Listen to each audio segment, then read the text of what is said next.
free +4 champions, free empowered champions, legendary specifically.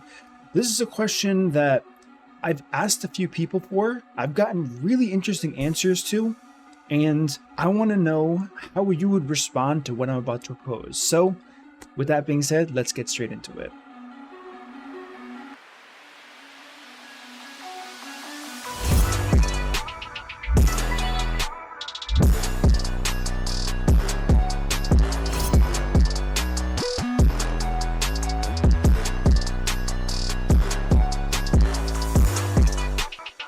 What up, team? It's MurderInc here, and what would you do if I gave you my account for the day?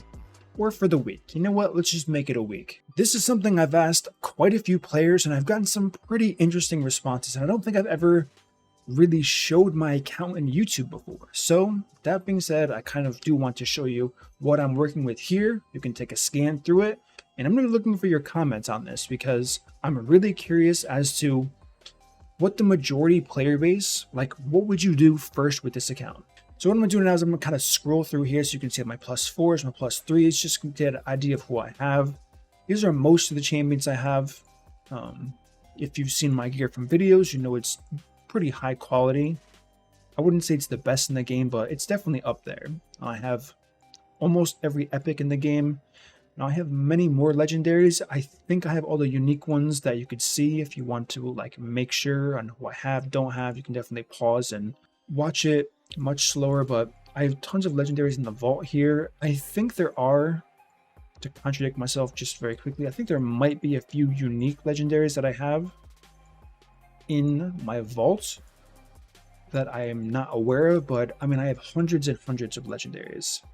So the question is going to be, of all the content in the game and of all the champions that I don't have everyone, but I have a lot of legendaries. What would you guys do first? Now what I want to do here is I kind of want to guess, right? So one of the most fun places to like test anything in this game are going to be the clan bosses. Why? Because generally it's the biggest numbers, and I don't know, it's just statistically considered the most fun. There's Demon Lord. Demon Lord's pretty boring for an endgame player, but I feel like if someone got this account, they could literally test any 5 champions they want with just the most insane gear ever. Now, I'm someone that tries to hit as close to 71 million damage as possible, but if you wanted to make like the billion+ damage team on this account, you can. I have the champions for it. So that's one thing you could do, and that's one thing that I think quite a few players would do. The second thing is Hydra. Now I don't have a Crizia, unfortunately. Mostly because I never pulled during a Crizia events, which is how I would have gotten a Crizia, because I've been beating all PvE content within hours of them released on the test server. And with that being the case, it's led me to kind of avoid all 10x Crizia events. So maybe that makes this account less desirable to test in Hydra, but maybe not. I do have a lot of fun champions. I have Supreme Gallic, who is slowly, very slowly becoming a favorite champion of mine. Animation-wise, damage-wise, I have Michaniki, of course, and the duo between the both of them is insane as it is. Live Arena is probably a place where, I mean, if you've seen my recent video on, I'll just show you really quickly, the arena team that I use. We'll just use it on this team. The Ultimate Blender team. Using this in Live Arena is a lot of fun. Just deleting, look at that, 1 second fights. I mean, maybe that's something you're interested in doing, but I'm curious to know, as a player, I mean, the accounts of all of you guys are going to range, right? An endgame player, actually, that's a good question. Do you think an endgame player would want to play this account more than an early game player? What's the upside and downside? Early game player, obvious. They don't have a lot of champions. They could use all the champions I have. I've not a ton of gems. I do get gems weekly from the game, which is very nice. Unneeded in my opinion, but it is nice. You could pull my shards, I guess, if you're into that kind of thing. I've just been saving them because I don't spend money anymore, but you could build. I have plenty of silver to build any champion you want. This Great Hall is full. This Great Hall is not full because I don't really live arena. Until recently, I've been doing it. But if you're early game, I can definitely see the wide-eyed candy appeal to this account. If you're end game, there's surprisingly a draw that I could see as well. Endgame players know how hard it is to target specific legendaries. So if I have champions that endgame players don't have, but maybe we have similar gear levels, you could test different combinations. Also, I definitely have towards the top percentile of gear in this game. So even going from someone who has a bunch of legendaries to going from someone who has a bunch of +4 legendaries, not fully blessed, but with pretty decent blessings. And just to kind of give you a comparison, I'll show you my Rotos, what it could look like, because I, for some reason, perfectly empowered or what's it called, oiled gear for Rotos, and it rolled quite literally perfect. So I know exactly what pieces go where.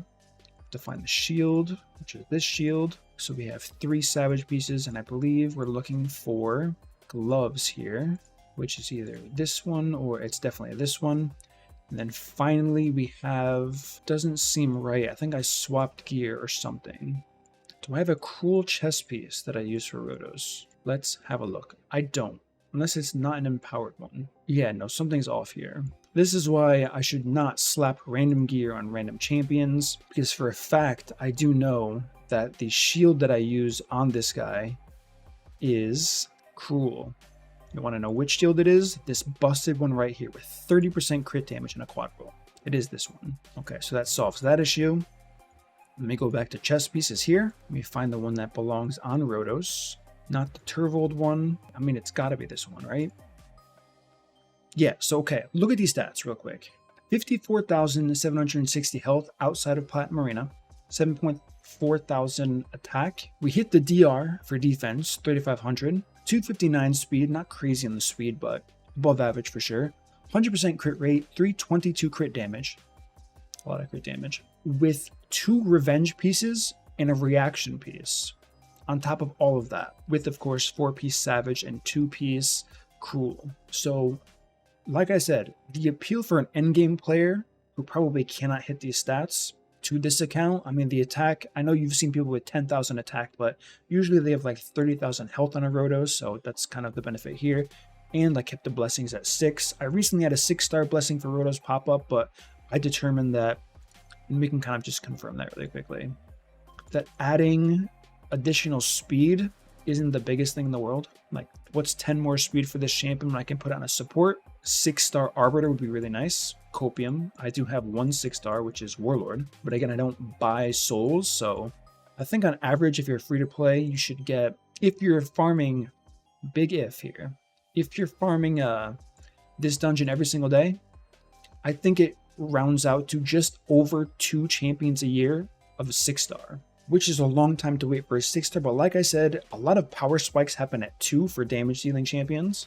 You get the extra attack boost plus the benefit of the blessing, and 4 for support champions. Those are like the huge power spikes. Then of course you get an additional power spike at 6, lower for nukers, much higher for damage dealing champions, and with the sheep the way it is, of course 6-star sheep is going to be pretty meta, but only really if you're a whale.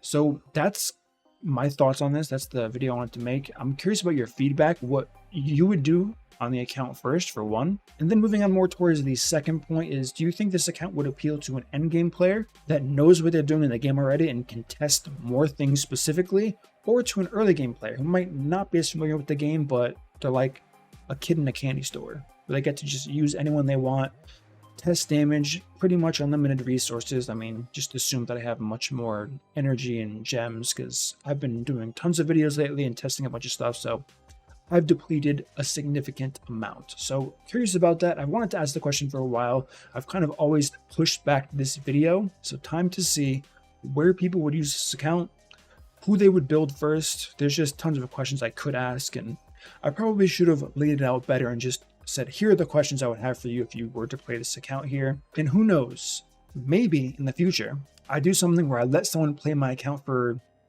a day, and then I take the account back and see what they were doing, right? It's a possibility. So probably should have mentioned that at the start of the video, because it's kind of a big thing to say. So once again, if you made it this far, hopefully you did. If not, maybe there'll be some indicator at the start of the video to make sure you hit this point in the video, because like I said, I should have said this at the start. In the future, good video idea that I thought about, and of course I'm gonna take precautions so someone just doesn't delete my account, which it would kind of be funny, to be honest. It would kind of be funny. but I will take precautions, of course, with the company if that is even possible to do under their rules. I think it is, but just in case, so they can save my account, at least, which they do for the test servers. So in case someone wants to get cheeky and just beat all my legendaries, which honestly, I've done that before. I've done that on stream. I fed my whole account on the test server to make room to pull 10,000 ancient shards. And if you're willing to go to that effort, I mean, like, I clap my hands to you, because it's a lot of work. It's very boring. And you need a lot of mental tenacity to go through crunching an account like that. So that's something I'm considering. Once I get the proper permissions, letting someone actually play my account for the day, stocking up resources, seeing what they do, asking for screenshots, and then making a video on it. I think it'd be pretty fun just to see what someone did. Maybe they improved something on my account. It's very possible. I'm not going to write it off. Doesn't matter if you're early game, mid game, end game. I haven't optimized this account in Lord knows how long. So to find an improvement somewhere in an aspect of the game outside of just testing, very, very likely. So that's what I wanted to get at just before I closed out the video. If you did skip here, you can go back and watch what I talked about for the bulk of it for sure. So that's going to conclude this. Give me your thoughts and feedback on what I just talked about. Comment on what I asked you to comment about. And if you do this content, don't forget to smash that like button, subscribe, because you're going to have to be subscribed to know about if and when I do rent this account out for the day. So take care, and I will see you all in the next upload.